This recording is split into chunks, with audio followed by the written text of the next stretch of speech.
आज हम बात करने जा रहे हैं एक ऐसी जगह की जहां हवा में ऑक्सीजन कम है लेकिन जज्बा आसमान छूता है।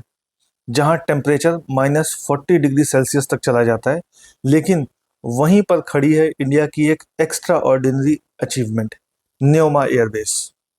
ये एयरबेस सिर्फ एक रनवे नहीं है, बल्कि यह भारत की सामरिक क्षमता, इंजीनियरिंग कौशल और दृढ़ संकल्प का प्रतीक है। 13,700 फीट की ऊंचाई पर स्थित यह दुनिया का सबसे ऊंचा एयरफोर्स बेस है, जो अब पूरी तरह ऑपरेशनल हो चुका है। आइए समझते हैं ये एयरबेस कहाँ पर है, इसकी शुरुआत कब और कैसे हुई, इसे इतना महत्वपूर्ण क्यों माना जा रहा है और इंडिया की सुरक्षा रणनीति में इसका क्या रोल रहेगा। सबसे पहले देखते हैं न्योमा है कहाँ पर। न्योमा लद्दाख के चांगथांग क्षेत्र में स्थित है। यह वही इलाका है जो पैंगोंग सो झील और इंडस नदी यानी सिंधु रिवर के ऊपरी भागों के पास है। यह इंडिया चाइना सीमा से केवल 50 किलोमीटर दूर है। इसका स्थान बहुत ही ज़्यादा स्ट्रेटेजिक है। यहीं से इंडियन एयरफोर्स चाइना की सीमा के पार हो रही किसी भी गतिविधि पर तेजी से नज़र रख सकती है। अगर कभी भी स्थिति गंभीर होती है तो कुछ ही मिनटों में रफाल और सुखोई 30 MKI जैसे हमारे जो फाइटर विमान हैं आसमान में उड़ान भर सकते हैं। न्योमा की कहानी साइनो इंडिया वॉर 1962 से शुरू होती है। तब यहाँ एक छोटी सी लैंडिंग स्ट्रिप बनाई गई थी ताकि ज़रूरत पड़ने पर एयरक्राफ्ट उतर सकें, लेकिन युद्ध के बाद यह जगह लंबे समय तक नॉन फंक्शनल रही। फिर आया साल 2009 जब इंडियन एयरफोर्स ने यहाँ AN-32 ट्रांसपोर्ट एयरक्राफ्ट को उतारा। यह एक ऐतिहासिक क्षण था क्योंकि इसने दिखाया कि इंडिया अब पहाड़ों में भी उड़ान भरने के लिए तैयार है। लेकिन 2020 की गलवान घाटी झड़प, जो गलवान क्लैश हुआ था, उसके बाद इंडिया ने महसूस किया कि सीमा पर सिर्फ सड़कें या पोस्ट नहीं बल्कि एयर पावर भी ज़रूरी है। इसी के बाद 2021 में गवर्नमेंट ऑफ इंडिया ने न्योमा को पूर्ण एयरबेस में बदलने की मंजूरी दी। यह प्रोजेक्ट बॉर्डर रोड्स ऑर्गेनाइजेशन यानी BRO के प्रोजेक्ट हिमांक को सौंपा गया, वही टीम जिसने लद्दाख की कई कठिन सड़कों को बनाया है। 220 करोड़ की लागत से यह काम शुरू हुआ और 2025 में यह पूरी तरह तैयार और ऑपरेशनल हो गया है। न्योमा अब एक मॉडर्न एयरबेस है जहां सब कुछ ऊंचाई के हिसाब से डिज़ाइन किया गया है। इसकी विशेषताओं की अगर बात करें तो रनवे की लंबाई लगभग 3 किलोमीटर है, ताकि भारी विमान जो बड़े एयरक्राफ्ट हैं वो भी आराम से उड़ान भर सकें और वहां पर लैंड कर सकें। रनवे का निर्माण रीइंफोर्स्ड असफाल्ट से किया गया है जो बर्फ, तापमान और वजन तीनों को सह सके। यहाँ पर सुविधाओं की अगर बात करें तो यहाँ पर modern air traffic control tower हैं यानी ATC टावर हैं, ब्लास्ट पेंस और हार्डन शेल्टर्स हैं, ईंधन स्टोरेज, मेंटेनेंस जोन और कर्मचारियों के रहने की व्यवस्था है। यहाँ से अब रफाल हो, सुखोई 30 MKI हो या फिर C-17 ग्लोब मास्टर जैसे बड़े विमान हो, IL-76 और C-130J सुपर हरक्यूलिस जैसे विमान ऑपरेट कर सकते हैं। इस एयरबेस का स्ट्रेटेजिक इंपॉर्टेंस क्या है? तो न्योमा का महत्व सिर्फ इसलिए नहीं है कि यह ऊंचाई पर है, बल्कि इसलिए है क्योंकि यह इंडिया के सामरिक त्रिकोण यानी जो हमारा स्ट्रेटेजिक ट्रायंगल है उसका हिस्सा है।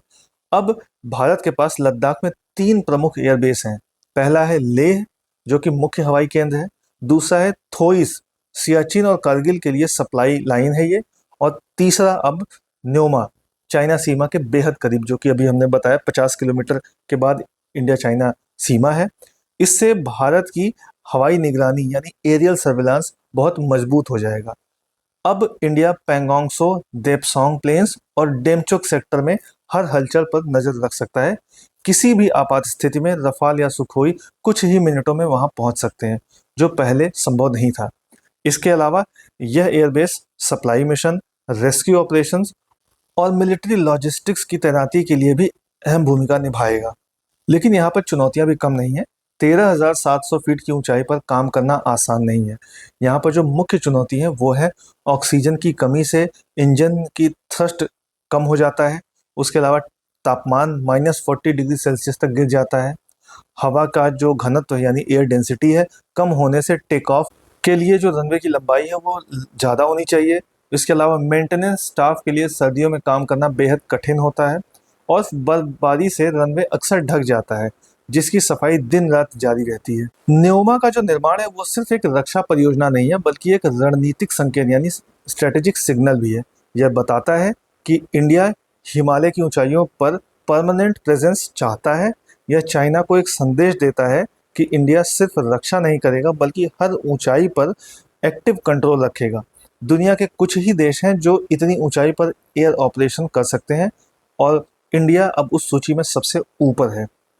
अगर आप स्टूडेंट हैं या फिर डिफेंस स्टडीज़ में रुचि रखते हैं, तो न्योमा एयरबेस एक बेहतरीन एग्जाम्पल है कि कैसे ज्योग्राफी, मेट्रोलॉजी, इंजीनियरिंग और स्ट्रेटजी मिलकर किसी देश की सुरक्षा को नया आयाम देते हैं।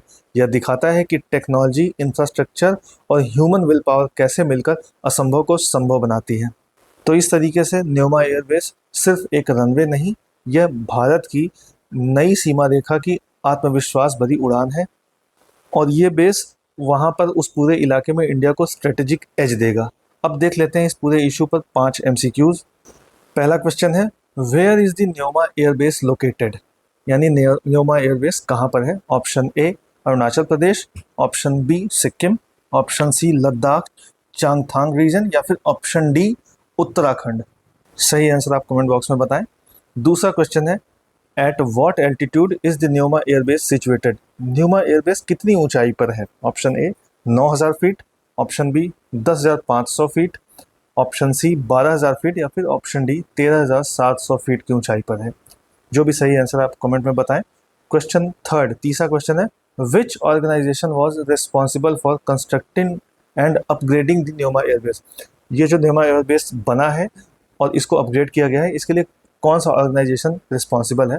Option A Indian army engineers, option B border roads organisation यानी BRO का project Himank, option C DRDO defence research and development organisation, या फिर option D NHAI national highways authority of India. सही आंसर आप कमेंट बॉक्स में बताएं। चौथा question है, which aircraft have been made capable of operating from the Nyoma airbase, यहाँ से कौन से एयरक्राफ्ट अब ऑपरेट कर सकते हैं। Option A Mirage 2000 and MiG-21 only, यानी सिर्फ ये 2 aircraft, option B Rafale Sukhoi 30 MKI and C-17 Globemaster, option C सिर्फ तेजस ओनली तेजस, या फिर option D none of the above, यानी इनमें से कोई नहीं ऑपरेट कर सकता। अगला पांचवा और लास्ट क्वेश्चन है, why is the Nyoma airbase strategically important for India, Nyoma airbase India के लिए रणनीतिक रूप से क्यों इतना महत्वपूर्ण है। Option A it connects India with Nepal, India को नेपाल से कनेक्ट करता है। Option B it provides quick aerial access to China border area, यानी कि जो चाइना बॉर्डर एरिया है वहाँ पर बहुत जल्दी अप्रोच हो सकता है। Option C it serves as a commercial airport, ये एक वाणिज्यिक एयरपोर्ट के रूप में हम इसका यूज़ कर सकते हैं। या फिर option D it is use for space research, space research के लिए हम यूज़ कर सकते हैं इसका। तो इन सारे क्वेश्चंस का आप जवाब कमेंट बॉक्स में दें। अगर वीडियो अच्छा लगा तो लाइक, शेयर और कमेंट करें। इसी तरह के और भी अपडेट्स जानने के लिए सब्सक्राइब करें एजलेसनेस।